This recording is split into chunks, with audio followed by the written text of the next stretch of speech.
Bonjour Véronique. Bonjour Philippe. Alors, si nous reprenons étape par étape les avantages de la démarche, peux-tu me donner les plus convaincants pour mes collaborateurs, s'il te plaît?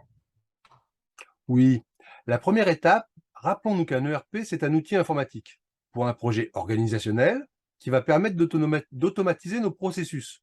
Nous devons donc bien les connaître. Bon, cela dit, la connaissance et donc la compréhension des processus est essentielle, même si je ne veux pas de RP. Absolument. Et comme le dit l'adage, ce qui va sans dire va toujours mieux en le disant et encore mieux en l'écrivant. Une fois tes processus écrits, tu vas faciliter la conversation dans l'entreprise et la formation des nouveaux employés. C'est bien plus confortable et surtout plus efficace quand chacun sait ce qu'il a à faire. Ensuite, tu devras produire la cartographie de tes processus. Ok, alors voilà comment je comprends cette étape sous la forme d'une équation.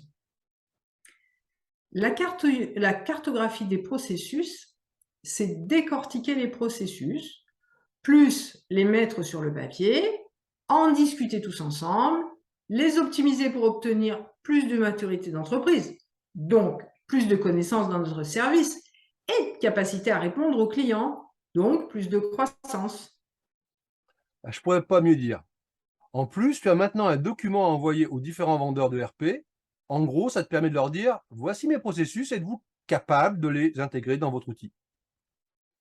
Bon, et à ce niveau de connaissance de mes processus, normalement, je suis capable de discuter avec le vendeur et de ne pas me laisser embarquer dans un outil dans lequel il faudra faire rentrer au chausse-pied ce que nous avons mis un certain temps, voire un temps certain, à retracer et à optimiser. Bon, et que finalement, maintenant, tout le monde connaît parfaitement. Assurément.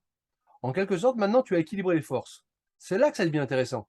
Il est même bien possible que cette discussion d'égal à égal, il te propose des solutions qui vont te permettre encore d'optimiser tes processus. Ah, et là, cerise sur le sundae, nous sommes entrés dans un nouveau mode de fonctionnement d'amélioration continue. Bravo, tu as tout compris. Tu vois, là, tu n'as plus besoin de moi sur ce coup-là. Alors, sur ce coup-là, non, peut-être pas. Mais pour le projet au complet, je pense que oui. Où pourrait commencer ton aide? Où s'arrêterait-elle? Et dernière question, pourrais-tu me faire un schéma très simple avec les étapes, les boucles, les points d'attention, pour que je puisse présenter un support de présentation à mon équipe?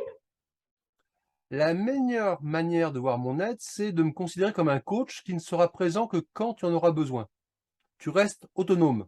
Je vais simplement t'apporter mon expérience, m'assurer que tu comprends ce qu'il y a à faire et à t'éviter les pièges. Comme je suis lié à aucun vendeur, cela me permet de regarder les choses avec le recul nécessaire. Je suis ton partenaire qui regarde à tes intérêts et qui sait à qui demander quand il ne sait pas.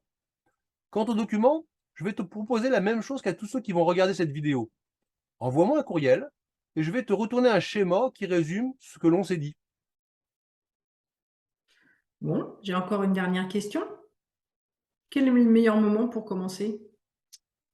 Cela va beaucoup dépendre du type d'entreprise.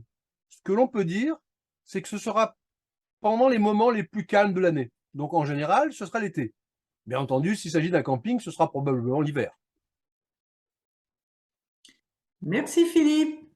Je t'envoie un mail très vite avec les dates possibles pour nous. À bientôt! Avec plaisir. De votre côté, si vous voulez que j'aborde d'autres sujets, n'hésitez pas à me le demander en commentaire.